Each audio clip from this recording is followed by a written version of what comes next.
Township Park is taking some big improvements this year. We got about $70,000 in grant money through some state programs, and actually today we're pouring sidewalk. We're extending it from the development. We're regrading an area that was previously left untouched. We have dugouts, we have benches. We'll be putting in the lower walking trail, and this is adjacent to the Catholic Church on 22. I should point that out. It's off Mill Street. We actually got that land for nothing from a developer. We did some good old Yankee horse trading. I'm not sure if that's allowed in local government or not, but it worked out. We created the ability to have some extra lots and make a little bit denser development, and then he traded some land in the back because the power line is worthless anyway, and that's how we were able to get the land. And then we had acquired about $300,000 in impact fees from developers over the course of 15 years in the township. And that chunk of money plus a little bit of our general fund is what put the park into place. And now we supply $50,000 to $80,000 per year to make it run, including the grant. So we've tried to make that work. We actually own another tract of ground, which is a park right across from the township building.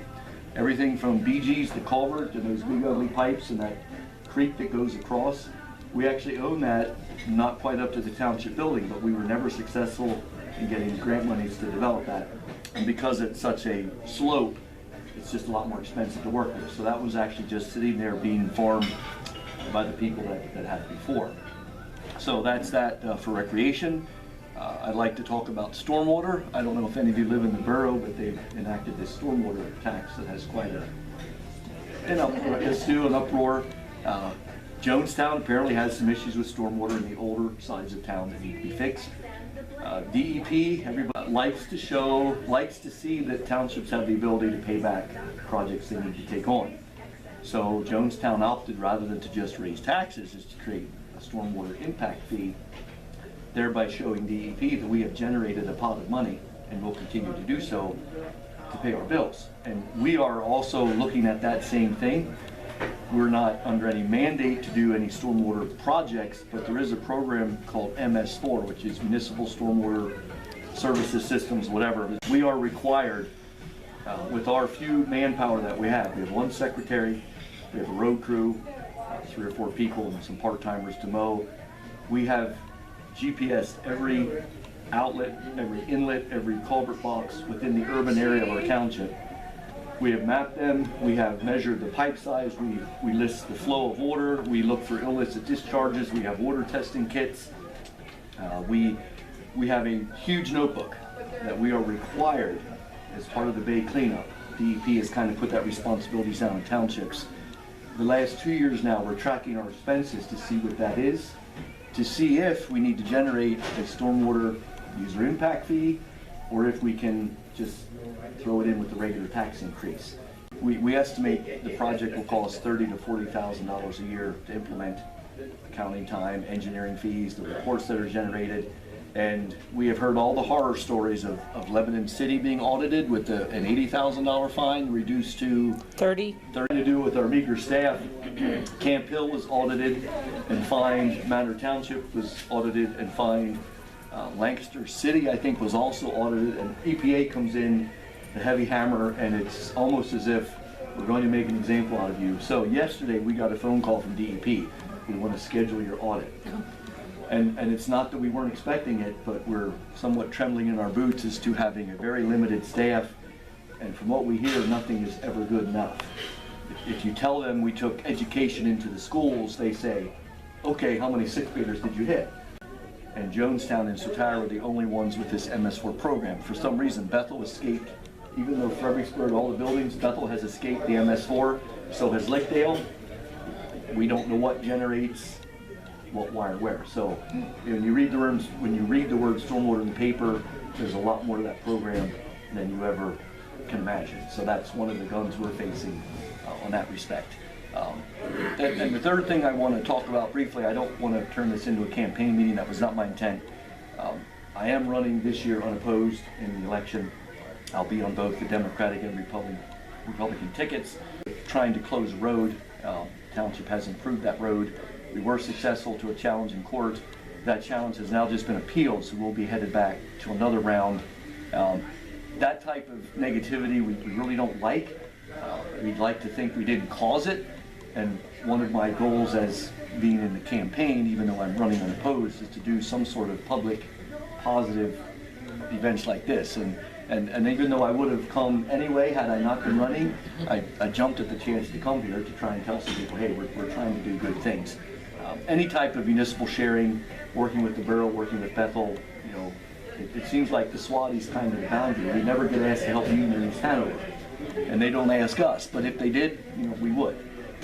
I've been a supervisor since 2000. I was actually asked to replace someone. I did not run the first time.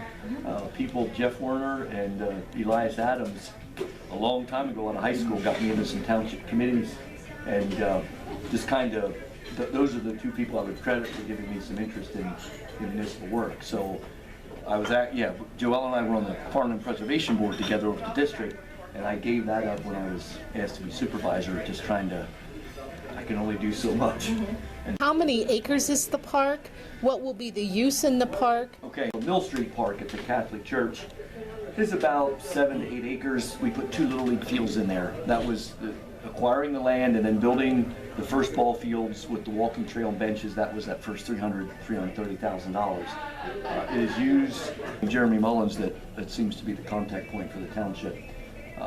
They had not had a home field prior to this because the Little League has a lot of home fields, and there's a county league or something that had, so we tried to work things out. I know kids sports is tough to be fair, or at least we know there's a bunch of kids that have a home field that they can use. It is used, you know, 4 or 5 nights a week. We try to keep a couple Fridays open just in case somebody wants to do something. We haven't had a super amount of requests for the field. Eventual goals are to put a pavilion there with a little food stand. The Little League would love that, but now you're talking another 50, 60, 70,000. Is there room for a soccer field? The smaller size. Is this your first official park? Yes. The one across from the township building in Beaches is actually called the Swatara Township Park, because when we acquired it with some grant money, we had to name it. But then we never got any development money, so the other park is called the Mill Street Park, because the entrance is off Mill Street, just south of the Catholic Church there. And you're part of the Northern Lebanon Rec Authority? Yeah. Yes, we are one of the, well, Jonestown and us and East Hanover support it. Bethel has pulled out, unfortunately, and Union has given a pot of money they got from a developer, but has indicated that's the end of their support. So once their 3 or 4 year commitment, it makes it tough to run with 3 instead of 6. So I'm not sure what the viability of that long-term viability of that program is going to be. Very unfortunate in our opinion at Swatara, because just the effort of working together, trying to foster that spirit, that does put a dent in that. And I don't know how to, I'll say correct that, because I don't have a better term right now. But we all thought that for the sake of our kids and grandkids, a rec effort would flourish and foster, and just everybody want to dump in. But after a couple of years into the program, some of the support dwindled. So that is not in the shape that it could be. You guys were instrumental in negotiating with the state to help us keep Old State Road open, Yeah. Even though it's not ideal. But tell about that. Okay, Old State Road, the trail that goes up to the Bordner cabin, eventually comes out at Superb. We owned that road, and you know, twice a year or as storms would dictate, we would just grade some stone and keep it open. And then the state approached us to take it because they wanted to make the park. And we were reluctant because it was standing room only at the meetings. Joelle and the commissioners were behind that effort to hold on to that, to hold off, please don't vote. There's things going on behind the scenes. And so we did not. We took a little heat for that, making it look like we were unwilling, and really there were some higher up authorities telling us, you know, we're working with this. And during the last hearing, one of the DCNR people came up and said, you know, we could condemn this. You know, you can hold on to this if you want to, but you know, we could eminent domain this as a state. Well, your lawyer's telling you, hey, do you want to spend $30,000 and try to fight DCNR? They're probably going to win. So we caved in, I guess, and handed the road over despite what the public wanted. So that is the real behind the scenes story of, you know, we were all tempted to just hold on and dig in at the bitter end and let some court decide who gets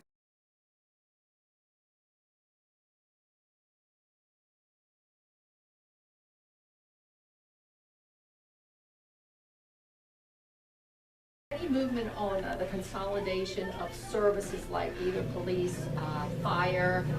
Some of the municipalities are starting to do that. When we had regional meetings some time back, the biggest concern seemed to be zoning enforcement and code enforcement. You know, the trash, burning at night, not police issues. So at that time, Jonestown and our township, I know, made a big effort to try and get a code officer on board that could respond to some of those things. County planning did zoning, but let's face it, county planning had 30 municipalities and a couple people.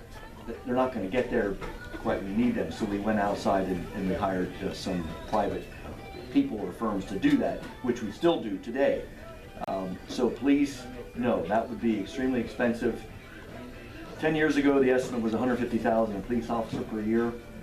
You start a force, put up a building, get a car, a secretary, just to operate. So, and how many policemen do you want? One's not going to cut it. You probably should have 3 to 5 to 6. Well, now you're looking at $1 million, and where's that going to come from? So police, no. Fire services, as mentioned, there were some regional meetings. There were different spins on that. We came in late because I didn't know what was happening, and then we were invited. And there's always different opinions from fire company to fire company, and the support and just the individualities of those groups and what's going to blend and merge together. You know, how does that work? There's talk of Lickdale and Greenpoint merging. I guess that's happening right now. I hear there's opposition to that. It's not as easy as it seems, because are we going to be forced into it by lack of volunteers? Right now, volunteering is a downside. That needs to happen. And we are mandated by law to provide fire services for our township. So we ask the state police to do that part. And if we can't get enough volunteers, the township is responsible to do something. We can't just have a fire company close up and let it go away and then just not replace it. And of course, the financial burden that goes with that type of. We bring in now $270,000 a year, I think, off the township property tax. Just think of what we'd have to do to our budget if we needed another $200,000.